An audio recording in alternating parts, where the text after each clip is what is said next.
Australia is, artistically speaking, is a tale of two cities, Sydney and Melbourne. Things will change, but that's how it is. It's where reputations are made, and Sydney is a harbour city. It's a haptic city, whereas Melbourne is more introverted. I think more socially conscious than Sydney. And as an artist, both cities have been very generous to me. Melbourne, in particular, I have lived in Melbourne, and I have many artist friends in Melbourne. Melbourne has a structure about it. It's, shall I say, Sydney is more excitable, but Melbourne has a depth about it.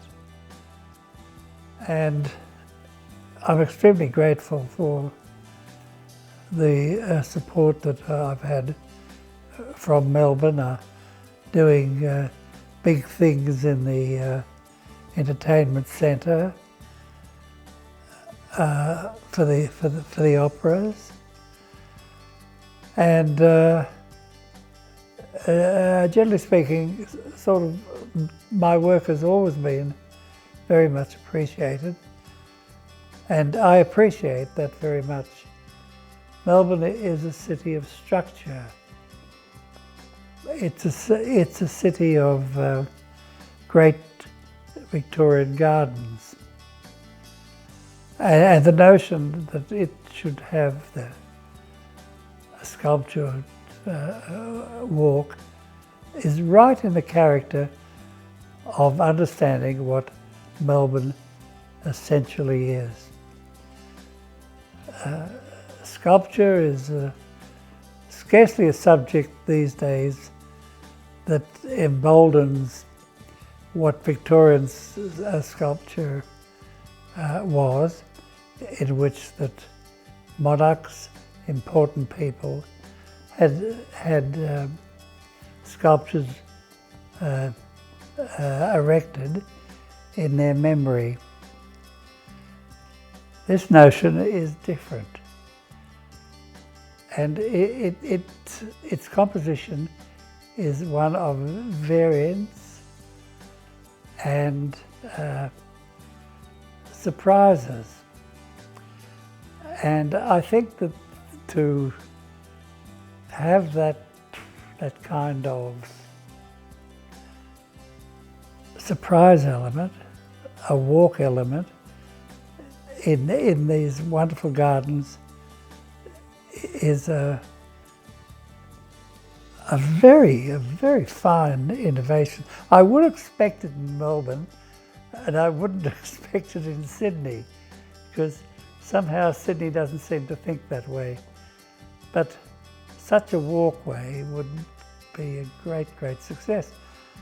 And of all things, my big frog, which the first sculptures were only that big. And then we had it enlarged, and then we worked on it again, and we've moulded it. And there is this big leaping frog. He's wonderful. One of my most popular themes happens to be frogs. And I have often wondered why. Perhaps it's because frogs have that kind of manipulation of limbs that's so unexpected. Or as my frogs became popular, and I was very confused about why they should be so popular, is that are they Toorak or Double Bay Dowagers?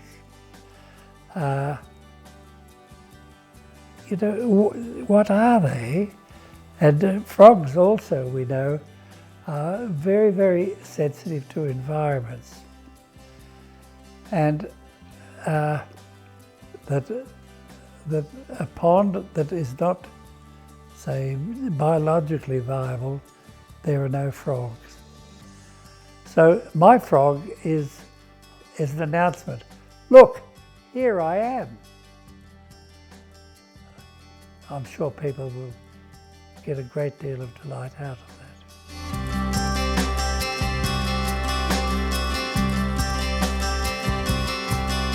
What inspired me to follow this path that I've taken? It's an itch. You're born with it.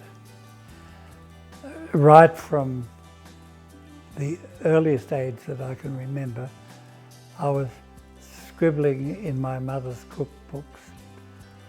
I was constantly doing drawings of things. And my father saying, you must stop this child because he's going to blow his brains out if he keeps going on like this.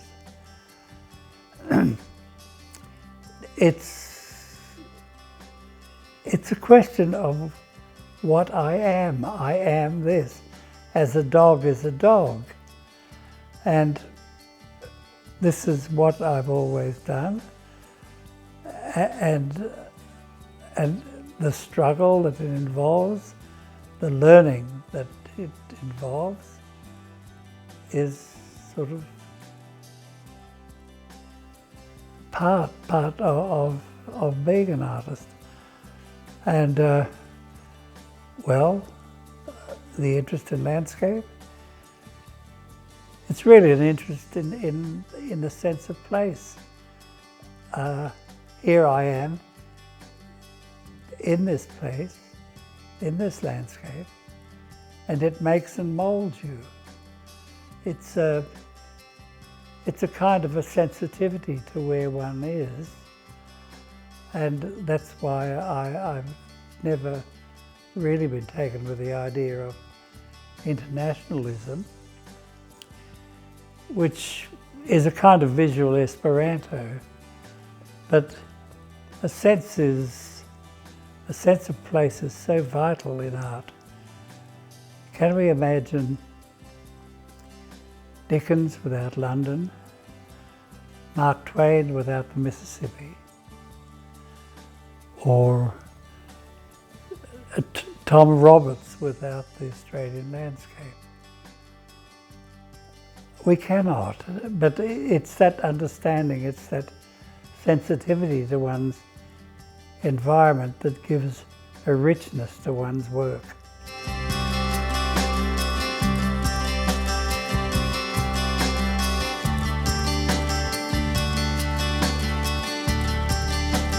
Melbourne is the most urban city in Australia. It has the wonderful National Gallery of Victoria. It has wonderful restaurants. It's an easy city to move in and out of. And somehow it's a CBD has maintained its intrinsic character, which I don't think Sydney has, for example.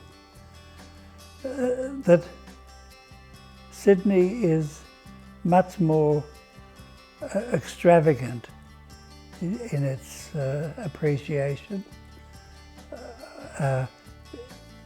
principally because the harbour is just so abundant and intrusive in Sydney's life. Melbourne, having the Yarra, a wonderful umbilical cord, is much more centred on its particular environment. It cares more. it nurtures more. It thinks more about its parks and its natural environment. And I think that is the distinct difference between the two cities is the wonderful exuberance of Sydney, but that wonderful carefulness of Melbourne is really remarkable. And I think that, say, the expression of having the sculpture walk is a very good example of that. Melbourne people will use it, will appreciate it, and still be surprised by it.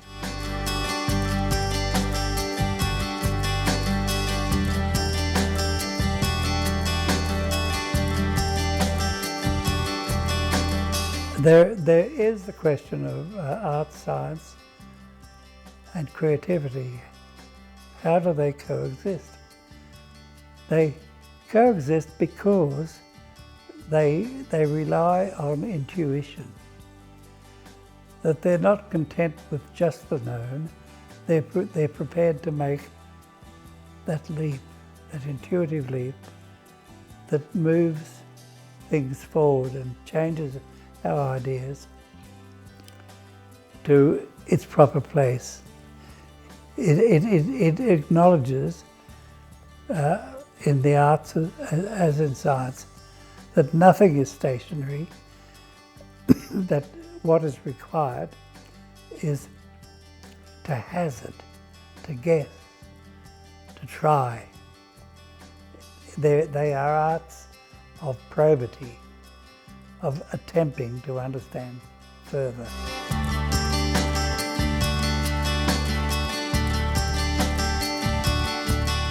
Well, it was one of Drysdale's favourite songs, and Drysdale was from the Riverina. And Drysdale used to sing it, and everybody would join in the final chorus. And it goes like, the Riverina boys are happy, the Riverina boys are free, the Riverina boys are happy when they are on a spree. They never worry, and they never disagree, 'cause the watchword of the Riverina boys is come and have a drink with me. Can you put one down, Drysdale would say? And everybody would reply, my bloody oath I can.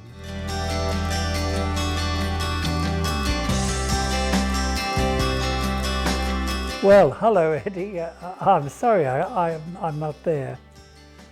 And what I mean to say is this, that at first I was hesitant about your idea of a wonderment walk. The more I thought of it, the more of a good idea I think it is. I'm delighted with my frog, and I think it will give people a lot of pleasure.